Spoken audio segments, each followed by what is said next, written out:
भाई वामन मेश्राम जी के प्रतिनिधि विलास खैरात, डॉक्टर विलास खैरात जी, राष्ट्रीय महासचिव भारत मुक्ति मोर्चा,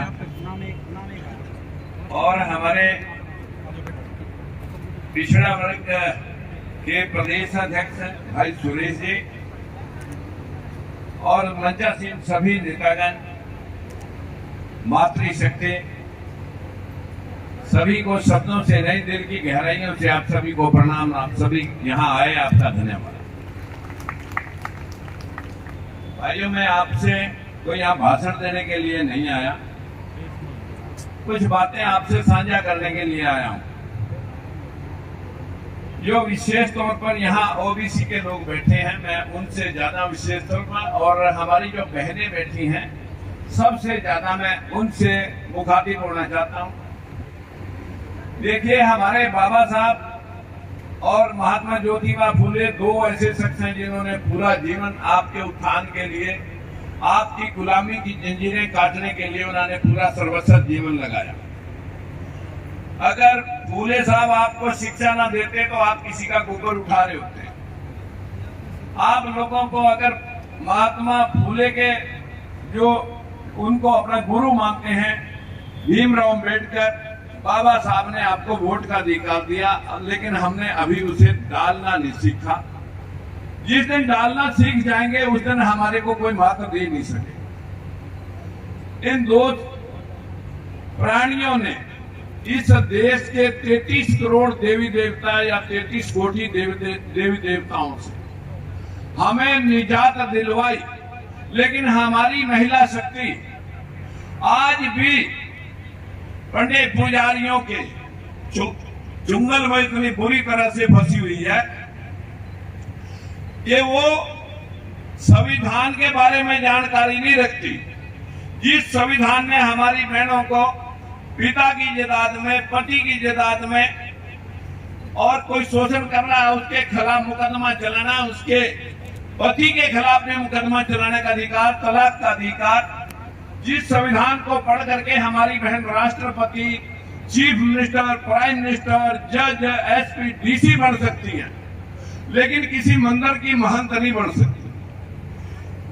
बहनों में एक दिन घर चला गया, और घर जब गया तो उस दिन करवा चौथ का दिन था। अब करवा चौथ के दिन पे मैंने घरवाली को कहा, मैंने कहा भाई आप करवा चौथ के चक्कर में मत पड़ना, क्योंकि आपकी शुगर बढ़ जाएगी। और मुझे मुंबई जाना था। मुंबई में छगन भुजबल जी ने 8-10 मुख्यमंत्रियों का प्रोग्राम रखा हुआ था। वहां से जब मैं वापस चंडीगढ़ एयरपोर्ट पर से घर गया उतर के, तो घर में 9 औरतों ने पूजा के लिए 9 खाने बना करके पूजा कर रखी। मैंने पूछा कि क्या बच्चों पूजा हो गई?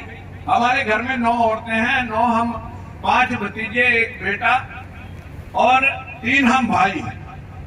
9 हम भी जिंदा हैं, हमारी घरवालियां भी 9 जिंदा हैं। उन्होंने पूजा कर रखी। मैंने पूछा अभी तक क्या पूजा हो गई? बोले पापा पूजा हो गई। मैंने कहा तुम्हारे पति कहाँ है? आज तो करवा चौथ का दिन है, तुमने उनकी शक्ल देख करके व्रत खोलना था, वो कहाँ है? बोले पापा वो तो अभी आए नहीं।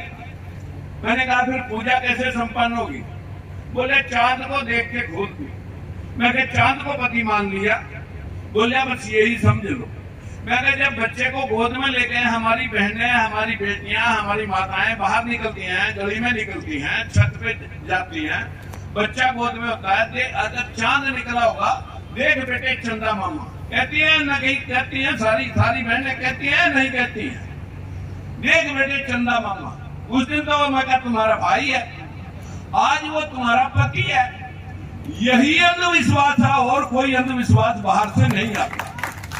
मैंने कहा तुम्हारे पूजा पाठ करने से हमारी तो लंबी उम्र हो गई, लेकिन जिनकी औरतें मर गई, तलाक हो गया, छोड़ के चली गई या कोई रंडवा रह गया, वो तो साल 2 साल में सारे निपट लेंगे, वो तो नहीं बचते, क्योंकि उनकी तो लंबी उम्र करने वाला कोई है नहीं, और वो तो मर जाएंगे साल 2 साल में। अरे मैं कहा पीएचडी और एमफिल करने के बाद अगर हमने यही ज्ञान लिया, कॉलेज में जाकर के डिग्री मिल सकती है, बौद्धिक विकास होगा या नहीं होगा इसकी गारंटी नहीं है। बौद्धिक विकास तो इस देश के अंदर जो सनातनी सभ्यता बाहर से आई, जो हम भाई सुरेश जी चर्चा कर रहे थे, ये बाहर से आकर के 4 वर्णीय व्यवस्था, 3 वर्ण में 3 जात, ब्राह्मण 1 वर्ण 1 जात, क्षत्रिय 1 वर्ण 1 जात, वैश्य 1 वर्ण 1 जात और शूद्र वर्ण में 6743 जात। बाहर से जब लोग आए, यहाँ के लोगों को गुलाम बनाया और ये 2500 साल तक गुलामी हमारे पर थोप दी के शूद्र नहीं पड़ेगा, पड़ेगा तो आंधी आएंगी, तूफान आएंगे, काल पड़ेंगे, महामारियां छा जाएंगी, ये प्रलय हो जाएगी। शूद्र को पढ़ने से दूर रखा। अगर कोई पढ़ता हुआ पाएगा कान में शीशा डाल दो, जीवा काट लो। ये व्यवस्था हमारे देश में 2500 साल तक चली। जिस गौतम बुद्ध ने हमारे जो महापुरुष लगे ऊपर, जिसको बाबा साहब ने भी बाद में अपना लिया था, दुनिया को पंचशील दी कि भगवान क्या है, नर ही नारायण है। भगवान कोई कहीं मंदिर मस्जिद नदी नाले में नहीं रहता। भगवान क्या है? 5 तत्व जिससे सृष्टि का निर्माण होता है। वैसे भूमि, जैसे गगन, वैसे वायु, ऐसे अग्नि और नैसे नील। इस 5 तत्व को यहाँ पानी भर के खड़ा कर दो, 1 साल छेड़ना मत। बीज डालने की कोई किसी भी चीज का बीज डालने की लोड़ नहीं। सांप पैदा हो जाएंगे, मेंढक पैदा हो जाएंगे, मछलियां पैदा हो जाएंगी, कॉकरोच पैदा हो जाएंगे। अगर 10-5 साल खड़ा रहा तो मगरमच्छ भी पैदा हो जाएगा। ऐसे ही सृष्टि में 5 तत्वों से यह संसार बना। लेकिन पंडा पुजारी कहेगा ये तो सृष्टि ब्रह्मा ने रची है, जबकि सृष्टि किसने रची? 5 तत्व ने सृष्टि का निर्माण किया। एक दिन मथुरा वृंदावन से, क्योंकि अभी बता रहे थे कि सुप्रीम कोर्ट ने भी नासा के केस में और ललाई सिंह यादव के एक किताब छपी थी सचिन में, उसमें उसने कह दिया था कि भाई ये काल्पनिक बातें हैं, जो ये ग्रंथ है ये काल्पनिक है। क्यों, कैसे काल्पनिक है?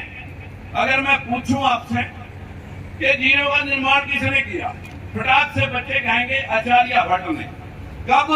467 ईस्वी में, यानी 467 ईस्वी से पहले जीरो नहीं होनी चाहिए। जीरो का निर्माण, शून्य का निर्माण आचार्य भट्ट ने किया। तो फिर ये 10 सिरों वाला रावण, 100 भाई, ये दुर्योधन, ये फिर 2 जीरो और 1 जीरो, ये कहां से आए? उससे पहले भी, यानी इसका मतलब राम की कल्पना, जब 4 आचार्य भट्ट से पहले भी राम की कल्पना है। दूसरे नंबर, 4 धाम यात्रा किसने बनाई? शंकराचार्य ने। कौन से सन में? 788 ईस्वी में। 788 ईस्वी में 4 धाम यात्रा बनी, अमरनाथ, केदारनाथ, बद्रीनाथ और सोमनाथ। इसकी यात्रा पर कौन गया अपने माँ बाप को लेकर? अंधे माँ बाप को लेके श्रवण। उसके माँ बाप को प्यास लगी, नदी में पानी लेने गया तो तीर किसने मारा? दशरथ ने। दशरथ था तो राम भी था। 788 ईस्वी में राम था। अब उसके बाद आ जाता है रामायण किसने लिखी? तुलसीदास ने। तुलसीदास की मृत्यु कब हुई? 1680 में। 1680 में कौन था? 1680 में कौन था? किसका राज था? औरंगजेब का, जिसको कहते हैं 100 छोटे जनेऊ काट करके फिर पानी पीता था, फिर रोटी खाता। एक भी शब्द रामायण रामचरितमानस में तुलसीदास ने नहीं लिखा।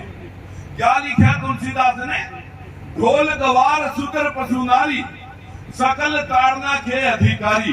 के जैसे ढोल को पीट के काम लिया जा सकता है, इन शूद्रों से, गुहारों से, पशुओं से, नारियों से पीट के काम लिया जा सकता है। ये तो रामायण कह रही है जिसको तुम मान रहे हो। मैं आपसे पूछना चाहता हूँ, जो मनु समृद्धि है वो कह रहा है नारी पाप योनि है, वो अपनी माँ और बहन को भी गाली दे रहा है, जिससे वो पैदा होकर के अपने आप को भगवान बना रहा है। मैं वो जो लोग आए वहां से, मैंने उनसे पूछ लिया कि भाई आप बताएंगे मेरे को कि आप इतने शास्त्री हो, यहाँ से मथुरा वृंदावन से मेरा इंटरव्यू लेने आए हो कि यार मैं भी अपना जीवन सफल करना चाहता हूँ, तुम्हारे पास स्वर्ग नरक की बहुत ही जानकारी है, मैं स्वर्ग में जाना चाहता हूँ, क्या करूँ?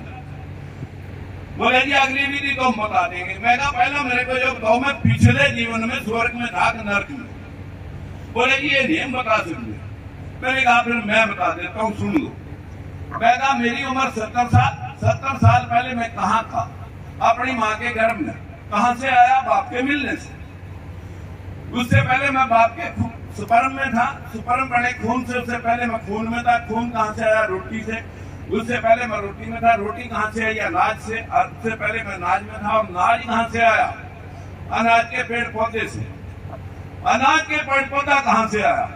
जब ये 5 तत्व मिलते हैं, जब बरसात होती है, नीचे से मिट्टी, ऊपर से पानी, बराबर से हवा, धूप, इस खुले आसमान में जब 5 तत्व मिलते हैं, उससे पहले मैं मिट्टी, पानी, अग्नि, वायु इस ब्रह्मांड में था, 5 तत्वों में था। इकट्ठे 5 तत्व हुए, अनाज का पेड़ पौधा ने जन्म लिया, उसके अनाज लगा, मेरे बाप ने खाया, मैं बाप के पेट में गया, खून बना, स्पर्म बने, मैं शुक्राणुओं में गया, माँ बाप मिले, गर्भ में गया, पैदा हो गया, 70 साल का हो गया। जिस दिन मरूंगा सबसे पहले हवा निकल जाएगी। हवा निकलते ही शरीर ठंडा हो जाएगा। हवा में मिल गई, गर्मी तत्व में मिल गया। किसी ने जलाया, दफनाया, मिट्टी में मिल गई और पानी वाष्प बन के आसमान में उड़ गया। क्या कहेंगे लोग आते हुए क्या कहेंगे? 5 तत्व में विलीन हो गया। मैं कहीं से आया नहीं, कहीं गया नहीं, 5 तत्वों से पैदा हुआ और 5 तत्वों में ही विलीन हो गया। लेकिन पंडा यहाँ भी तुम्हारा खेड़ा नहीं छोड़ेगा। वो पता क्या कहेगा? नहीं, अगर शरीर मरा है, आत्मा तो नहीं मरी। आत्मा ने तो जैसे कर्म करे होंगे वैसे भुगतेगी। अच्छे कर्म करे होंगे तो प्रभु चरणों में जब पूजा पाठ तप और दान पुण्य करे होंगे तो प्रभु चरणों में लीन होगा, मोक्ष प्राप्त करेगी। या फिर नरक में जाएगी। नरक के बाद फिर उसे कुत्ते का जन्म लेना पड़ेगा, खच्चर का, घोड़े का जन्म लेना पड़ेगा, 1,84 जन्मों में जाएगी। और हमारे लोग डरते कहेंगे महाराज पिताजी खच्चर मरने से बचा ले, बहुत रोड़े ढोने पड़ेंगे, जो लुटवाना ले और फिर जो है ना खच्चर से बचा ले। मैं उससे पंडित पुजारी से पूछा, बहुत 5-7 पंडित भी आए हुए थे। मैंने कहा अच्छा भाई पक्की बात है कि आत्मा अजर अमर है, न मरती है न जन्म लेती है, या प्रभु चरणों में मोक्ष प्राप्त करेगी या नरक में जाएगी और फिर जन्म लेगी 1,84? बोला जी बिल्कुल पक्की बात। मैंने कहा फिर जब देश आजाद हुआ तब हमारी आबादी थी 35 करोड़, 12 पाकिस्तान में चली गई, 23 भारत में रह गई। 23 करोड़ जनसंख्या थी, 23 करोड़ आत्माएं थी। अब 140 करोड़ जनता है, 140 करोड़ आत्माएं हो रही है। ये बता दे 117 करोड़ आत्माएं तेरे बाप ने कहां से पैदा करी अगर आत्मा पैदा नहीं होती? अब उसका तो मुंह था देखने वाला। मैंने कहा भाई बाहर के लोग मर गए होंगे, सारे देशों की आत्माएं भारत में शिफ्ट होगी, क्या ऐसा है? बोले ना ऐसा नहीं।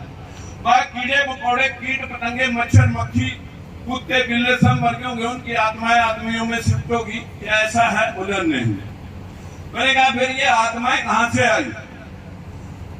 मैं कहा मैं बताता हूं आपको। मेरे माँ बाप थे 2, हम 6 बहन भाई हैं। अगर हमारे 18 बच्चे और हम मिलके हो रहे 36, 2-4 पीढ़ियों में हो जाएंगे सैकड़ों।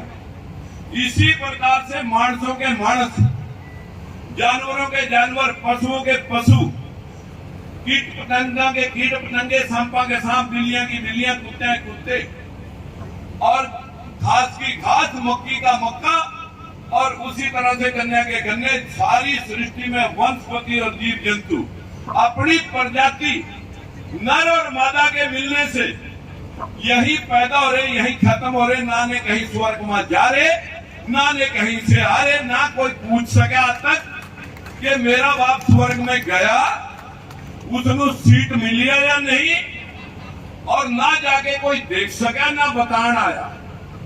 लेकिन क्या कहेंगे, जरा सा घर के ऊपर संकट आया नहीं, आर्थिक संकट, पंडा पुजारी फटाक आके आपको कहेगा तेरे पितर नाराज हैं, उनकी पूजा कर ले, पितरों की वजह से तेरे घर में बरकत नहीं होगी। मैंने कहा भाई कब यह पूजा कब होगी? बोले जी धनतेरस है। धनतेरस है, हमारी औरतें जाएंगी लाला के पास, लाला जी पितर नाराज है, पूजा होनी है, धनतेरस है। लाला कह रहे लाला, हरियाणवी बोलिए धनतेरस है, धनतेरस है। लाला कह रहे लाला क्या दो? तो 3 गोटी टोपी चोटी, क्योंकि पंडित जी ने लिस्ट लिख कर दे दी, तेरे बाप की धोती पट गई, पितर भी पट गया, खाट भी टूट गई, तांबे का लोटा था वो मिठा ले गया, पैसे भी खत्म हो रहे, छतरी भी नहीं है। जो सामान चाहिए उन्होंने लिख कर दे गया, वो सामान सारा का सारा लाला की दुकान से कमर तोड़ मेहनत करके पैसे लाला को दे दिए। सामान वहां से लाला ने पैक करके उसे दे दिया, पैसे कुछ हो तो खाने पीने का सामान दे दे, बच्चे पैसे के पटाखे दे दे। सारा सामान लेकर घर पे आ गई हमारी बहन बेटियां, पंडित जी बैठे हैं इंतजार में, माल साथ निकल जाएंगे और सामान की गठड़ी बांध के जो बचे पैसे होंगे उनकी दक्षिणा ले जाएंगे। अगले दिन पटाखे बज का फूस हो जाएंगे और दिवाली का दिवाला निकल गया। अगले दिन दिवाली है, दीपावली का दिवाला निकल लिया। फिर हमारी बहन बेटियां, हमारे बच्चे, शाम को दिवाली आएगी, उससे अगले दिन। और जब दिवाली आएगी दरवाजे खुले छोड़ दो, घर पे लड़ियां लाइटां चिराग जगा दो, लक्ष्मी ने आना है। लक्ष्मी की सवारी है उल्लू, और उल्लू ने रोशनी में दिखता कुछ नहीं, क्योंकि तुमने घर पर दुनिया भर की लड़ियां लगा रखी हैं, कुछ नहीं दिखेगा। तीसरे दिन आ जाएगा विश्वकर्मा डे, फिर विश्वकर्मा डे के पर सबके औजार मान कर देंगे, नहीं तो बिलवार के फैक्ट्रियां तक बंद, पंडित जी पैसे लेंगे खोल देंगे। चौथे दिन आ जाएगा गोवर्धन, फिर कहेगा भी यो थारा तुम मनाओ, गोवर्धन थारा है, असली धन हमारा है। यो समझा रखा हमारे बैकवर्डों को और मूर्खों को कि तुम सारा दिन कमर तोड़ मेहनत करो और सारा माल हमने पकड़ा दो। क्या है व्यवस्था बढ़ाई थी, बाहर से आकर सनातनी आर्यों ने व्यवस्था बढ़ाई थी कि पंडित जी पूजा पाठ के नाम से लेगा, ठाकुर साहब राज्य में कमा लेगा और लाला जी दुकान पर कमा लेंगे। जो पंडित जी लिख कर देंगे वो लाला की दुकान से आएगा, वो लाला वहां कमा लेगा, वो पूजा पाठ के नाम का सामान और दक्षिणा ले जाएगा। ठाकुर साहब राज में टैक्स से कमा लेंगे और ये सारे मुल्लड़ ये कमर तोड़ मिन्नत करेंगे। फिर दिवाली पर अगले दिन फिर कोई त्योहार आ जाएगा, फिर उस पे लग जाएंगे। इस देश का बंटा धार हमारी बहनें बचपन से अपने बच्चे को समझाना शुरू करती हैं, ये पुण्य है, ये पाप है, ये देवी है, ये देवता है, ये देवता है। ये शब्दों का अपभ्रंश है। देव बनाए, दानव बनाए। देव कौन बने? जो बाहर से आए, और दानव कौन बने? भारत के मूल निवासी। दानव का दूसरा रूप क्या था? दान देने वाला, दानव। देव कौन था? लेने वाला बन गया। सुर, असुर, हमें राक्षस कहा गया, असुर। और सुर कौन बना? जो देवता है। सुरा शराब का नाम है, जो शराब पीने वाला वो सुर, जो सोमरस पी रहा। जो नहीं पीने वाला वो असुर। अगर आप अपने रक्षक और राक्षस के शब्दों को कहेंगे, हम इस सृष्टि के रक्षक थे जिनको राक्षस बना दिया। अगर आप इस समाज में अपना हैसियत, अपनी औकात समझते हो, तो अंधविश्वास से पीछा छिड़वा करके बाबा साहब को मूर्तियों में नहीं किताबों में ढूंढो, संविधान की तरफ बढ़ो। सारे बाबे नित्यानंद स्वामी, चिन्मानंद स्वामी, चांदनाथ, सूर्यनाथ, मतलब महंतनाथ रामदास, योगी आदित्यनाथ, सारे नाथ को मंदिर छोड़ के पार्लियामेंट में घुसे जा रहे। क्योंकि अगर शक्ति मंदिरों में होती तो बाबा ने मंदिर छोड़ने की जरूरत नहीं पड़ती, वहीं फूंक मारकर तुम्हारे को भस्म कर देते। शक्ति संविधान में है, शक्ति पार्लियामेंट में है, उधर बढ़ना है। 1 तारीख को बाबा साहब के बेटे बाबा साहब के पोते यशवंतराव अंबेडकर कैथल की नाज मंडी में आ रहे, जिसमें वामन मेश्राम जी की उपस्थिति आपको आज यहाँ नहीं आ सके, वहां सुनने को मिलेगी आपको, जो बहुत प्रखर होकर के अंधविश्वास के ऊपर चोट कर रहे हैं। अन्यथा हमारे जितने राजनेता हैं सब राजनीतिक रोटियां तोड़ने के लिए लगे हुए हैं। पूरे देश में बैकवर्ड समाज अंधविश्वास पर एक शब्द बोलने की हिम्मत नहीं जुटा पाया। मैंने वामन मेश्राम जी की आवाज को भी सुना, फूले साहब को पढ़ा, बाबा साहब को पढ़ा, फिर शास्त्रों को पढ़ा। मैंने बताया 467 में राम, उससे पहले भी राम, 788 में भी राम, और 1680 में तुलसीदास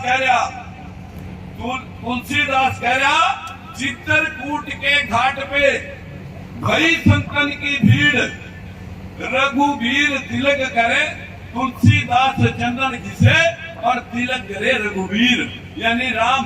वंशवत 767 में राम, 788 467 में राम, 788 में राम, 1680 में राम और 1702 में भी, जो 17 सितंबर है विश्वकर्मा जयंती पर, 1702 में।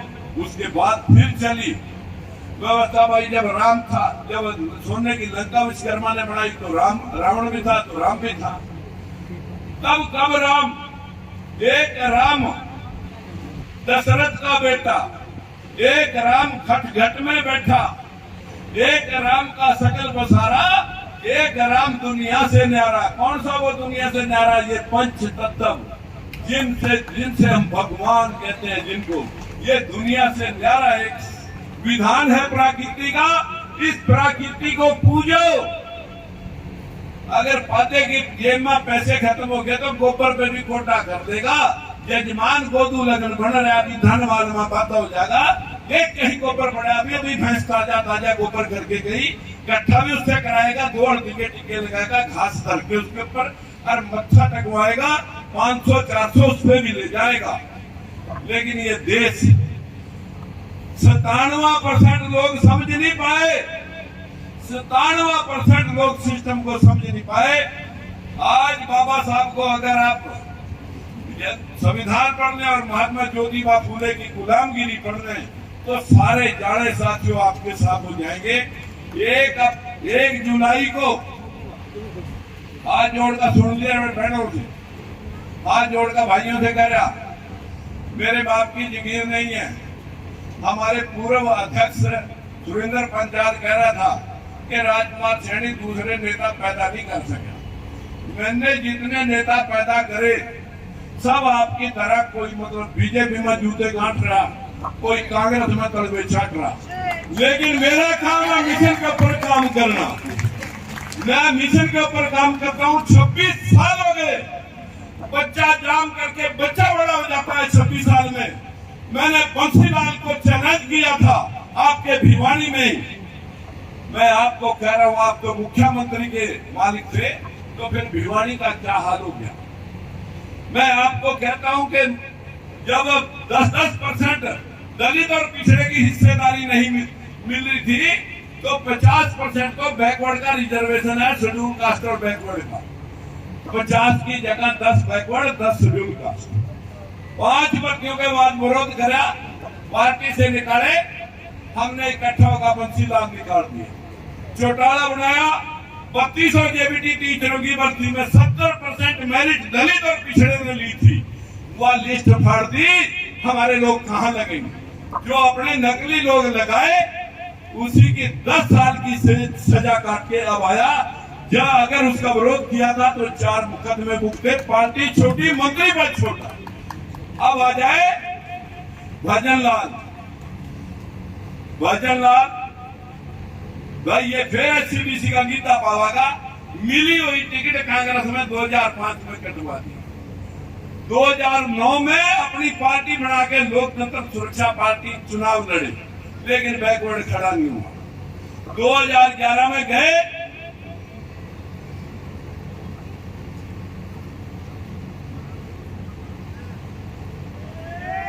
भाई मित्रों, जो लोग ये आरोप लगाते हैं, जब पीछे सुप्रीम कोर्ट में फैसला आया जाट आरक्षण पर, भूपिंदर सिंह हुड्डा ने इसी भिवानी के अंदर अपने लोग रेलवे ट्रैक पे बैठाए हुए थे। जब कांग्रेस ने नाराजगी व्यक्त की कि उठा को उठाओ, सैलजा को उठाओ, रातों रात उनको उठाने के लिए जब आया तो उन्होंने कहा हम नहीं उठते, आरक्षण लेके उठेंगे। अरे बोला कुर्सी चली जाएगी, वो आ जाएगी वो। अब मैं वो शब्द नहीं दोहराना चाहता, मैं जाट पहले हूँ, मुख्यमंत्री बाद में। अरे भाई ठीक है, उठा ले गया, 9 स्टेटों में आरक्षण लागू करवाया बिना किसी आयोग की सिफारिश के। उसको सुप्रीम कोर्ट ने रद्द कर दिया। जिस दिन रद्द कर दिया तो कुछ लोगों ने इकट्ठे होकर के, राजनीतिक लोगों ने इकट्ठे होकर बीजेपी के ऊपर प्रेशर बना दिया कि अगर आरक्षण आया तो सरकार गिरा देना। बीजेपी लीड करेगी और मैं सर पे चढ़ के सारे हरियाणा के अंदर जो हुआ वो आपने भी देखा, मेरे कहने की जरूरत नहीं। उस दिन मैंने क्या कहा था, जिस दिन जाट आरक्षण की बात आई कि अगर जाटों को आरक्षण चाहिए तो मिलना चाहिए, लेकिन सुनिए, लेकिन ब्राह्मण, बढ़िया, ठाकुर 3 जात और पीछे रहेगी, इनको भी आरक्षण में शामिल करो। और ये 100% आरक्षण जनसंख्या अनुपात में जो बाबा साहब ने संविधान में लिख रखा, जिसकी जैसी संख्या भारी वैसी उसकी हिस्सेदारी, ये लिखा हुआ। हमें नहीं चाहिए आरक्षण, हमें चाहिए हमारा हिस्सा। हमारा हिस्सा अगर चाहिए तो कटोरा लेकर के नहीं मिलेगा। जो वामन मेश्राम जी, राजकुमार सैनी जी आपके सामने लठ लेकर के हिस्सेदारी के लिए लड़ाई लड़ रहे, अपनी जान हथेली पर रख करके, उसके साथ ताल में ताल मिलाइए। 1 जुलाई को आप आइए, जिसमें बड़े बड़े नेता, और भाई वामन मेश्राम भी आएंगे, छगन भुजबल जी भी आएगा, और बाबा साहब के पोते यशवंत राव अम्बेडकर भी आएंगे, और नीतीश ने भी कह रखा कि मैं भी आऊंगा। मेरी आपसे हाथ जोड़ के विनती, लड़ाई मेरी नहीं है मित्रों, मेरे घर में कोई नौकर नहीं है, ना मैंने लगाना, ना किसी की बदली करानी। बेजमीन घर में पैदा हुआ, आपको कह सकता हूं 4 रुपए की बाल मजदूरी मैंने की हुई है, लेकिन 1962 में रियासतें टूटी, हमारे घर में कोई इंच जमीन नहीं थी। हमारी गैर मुल्की मजारे के तौर पर 1 रुपए वाली जमीन लेते तो 10 किले मिलते, अगर हमने 1 पैसे वाली ली तो सैकड़ों मिले। उसके ऊपर 15 साल और जोत करके फिर कॉलेज की पढ़ाई पूरी की, फिर ट्रैक्टर लेकर के गली गली में आपके खेत, आपके खलिहान पे काम किया, मजदूरी की। गांव की पंचायत में पंच रहे, सरपंच रहे, ब्लॉक समिति में रहे, जिला परिषद रहे, एमएलए रहे, मंत्री रहे, एमपी रहे, लेकिन 3 बार पूरे देश से एक आदमी तुम लाओ जो तुम्हारे लिए कट मरे, जो तुम्हारे लिए पद छोड़ दे। अपनी राजनीति के लिए तो सब अपने ऊपर सीधा करते हैं।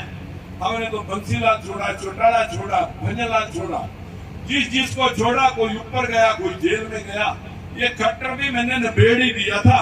ये तो उन्हीं के लोग जो उसे जमुना पार के सपने दिखा रहे थे कि जमुना पार छोड़ के आएंगे, उन्हीं ने ग्लूकोज दे दिया, नहीं तो हम तो निपटा के चले थे। भाई जब बर्तन खाली करोगे, जब बर्तन खाली करोगे तभी उसमें कुछ और पक सकता है। ये हमारी हिस्सेदारी, जातिगत जनना जारी करो और वरना कुर्सी खाली करो। ये अब नहीं चलेगा, व्यवस्था को बराबर हिस्सेदारी चाहिए। मैं आपको इनवाइट करने के लिए आया हूं। कसम है आपको, जो भाई यहां सुन रहे हैं मेरे भाव को, ईमानदारी से बताओ, अगर मुझे राजनीति करनी होती तो इस तरह का हाल है लोगों का। कोई कुम्हार, उसकी घोड़ा भाग रहा था, उसकी पूंछें पकड़ ली तोड़ के, दलत्ते मार मार के उसने उसके जबड़े तोड़ दिए। लोग हंसने के सारा पागल है, इसकी पूंछड़ी नहीं छोड़ रहा है, दलत्ते मार रहा है, खून डूब करा। वो देख के लोगों की हंसी को कह रहा कि देख कितने पागल है, देख कितने पागल है। ये जो है ना, मेरी पकड़ नहीं देख रहे, ये देख रहे कि इसके जबड़े तोड़ दिए। तुम्हारी जो है मंदिरों की पकड़ है, जबड़े तोड़ दिए, कंगाल बना दिए, 5 किलो दाने पर ला दिए, लेकिन पकड़ नहीं छूट रही।